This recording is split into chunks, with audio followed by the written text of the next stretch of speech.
Is being in my feminine like being a puppy?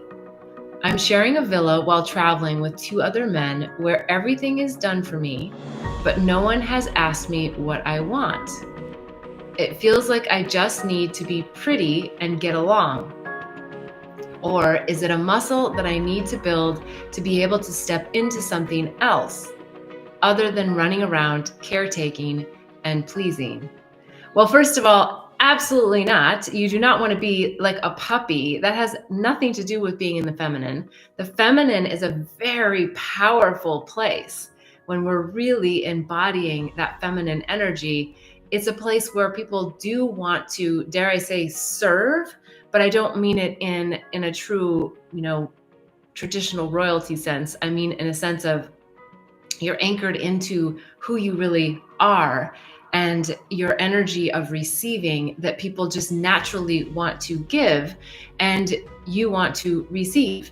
And so, no, you don't want to be a puppy and everything is done for me.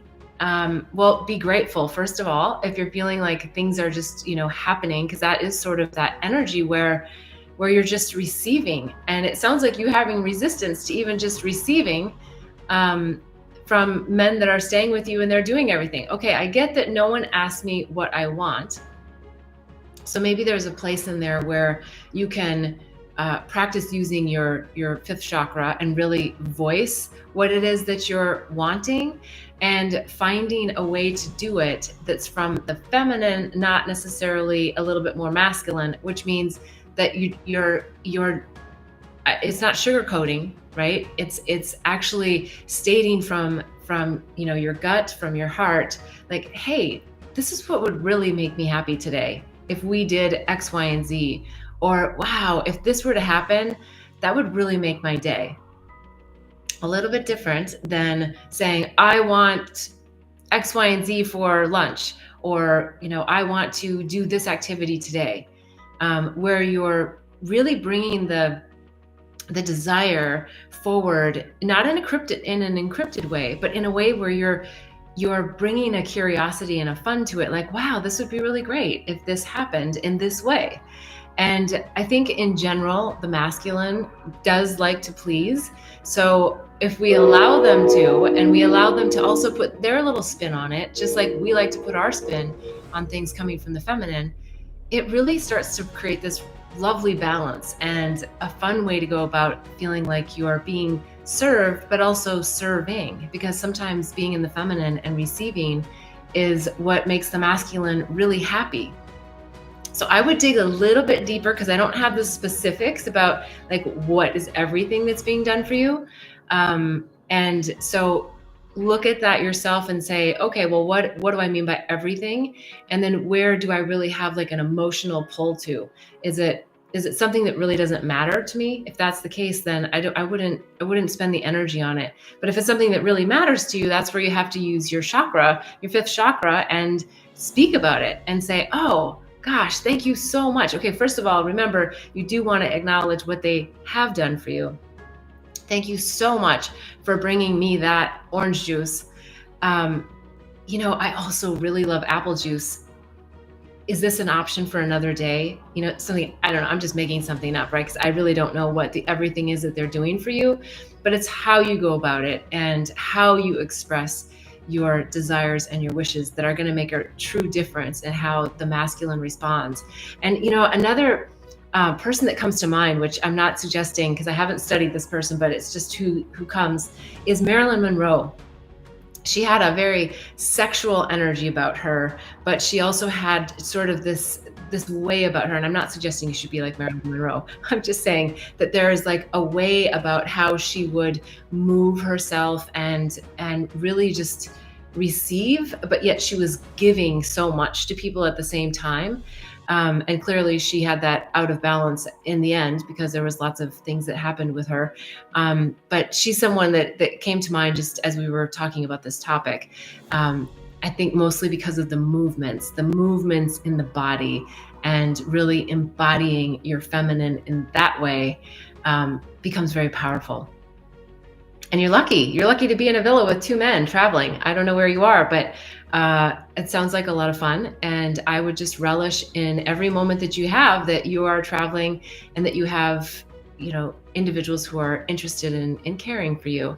And yes, the last comment, is it a muscle that needs to, it feels like I just need to be pretty and get along. No, I think we've covered that. It's not about just being pretty. So it's not that aspect of Marilyn Monroe, right? But it's the aspect of just loving yourself, because that's the prettiness when it's deep inside and others feel that radiance about just how you love who you are and how you love how you move and how you love your body. That's really what's going to give you that ripple effect out there for other people to want to keep giving and you receiving. Or is it a muscle that I need to build to be able to step into something else? It's definitely, I don't know if I'd say a muscle, but it's definitely a practice. And it's a practice that I think, especially in today's world, women haven't really been practicing, because we've been practicing being masculine so that we can step into all of these different roles in a way that the masculine did, when in fact stepping in a feminine way is much more powerful in the workplace. And then you said, other than running around caretaking and pleasing. Yeah, I think sometimes what happens with the feminine is we're trying to caretake and please everyone else. We're wanting that recognition. And it feels like that's what's happening here, is that you're wanting your validation based on what you're giving. And sometimes, especially with the masculine, it is about receiving. So I think you're on it. I think you're in a great situation to practice this. It sounds like a unique situation. And so, yeah, I'd love to hear what you think about that. So please write in the comments if you're watching live or on replay. And yeah, I'd love to talk a little bit more about how that's progressing. It's a great segue into the Awaken Inner Wisdom community. I would love for you to apply. It's a place where like-minded souls can come and get into deeper discussions. So on this show, we talk about lots of topics that all relate to relationships and helping us shift and unravel our minds. And so there's great discussion that happens here in a Q&A format. But in the Awaken Inner Wisdom membership, you'll actually be with me in a closed private Zoom group. And each week we have a really in-depth discussion about a topic, and then an open forum where people can comment and go deeper. And it's created specifically for people like you who are looking for their tribe, who are looking for those higher conscious conversations. And look, I know we all have tons of friends and people in our lives, but a lot of times those friends aren't on the same spiritual ascension journey that we are. We can only go so far with them on certain topics, and then it's like, okay, we kind of capped out. But you desire to have deeper, richer discussions in a place where you can take things that you really want insights on, or you really want to anchor in a different way. And so the Awaken Inner Wisdom membership is a beautiful place to do that. There is an application process, so please go to bethbell.me and you'll see where to apply there. I'd love to hear from you. And there's lots of other resources on bethbell.me. There's the Awakening and Healing Handbook, the Herpes Handbook, the Psychedelics Resource Guide, lots of other things on there. There's the flower gazing module. So if you're someone who's having a hard time with meditation or just quieting the mind, I talk about how I was really able to leverage the flowers into meditation. Actually, the universe really guided me into photographing flowers and observing them, and really leveraging that as a way to quiet my mind. So there's lots of resources over there. I can't wait to hear from you.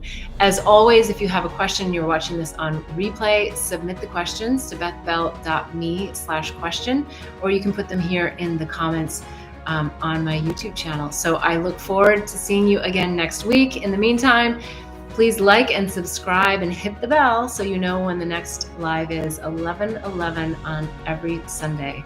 All right, wishing you only bliss and love until next week. Namaste.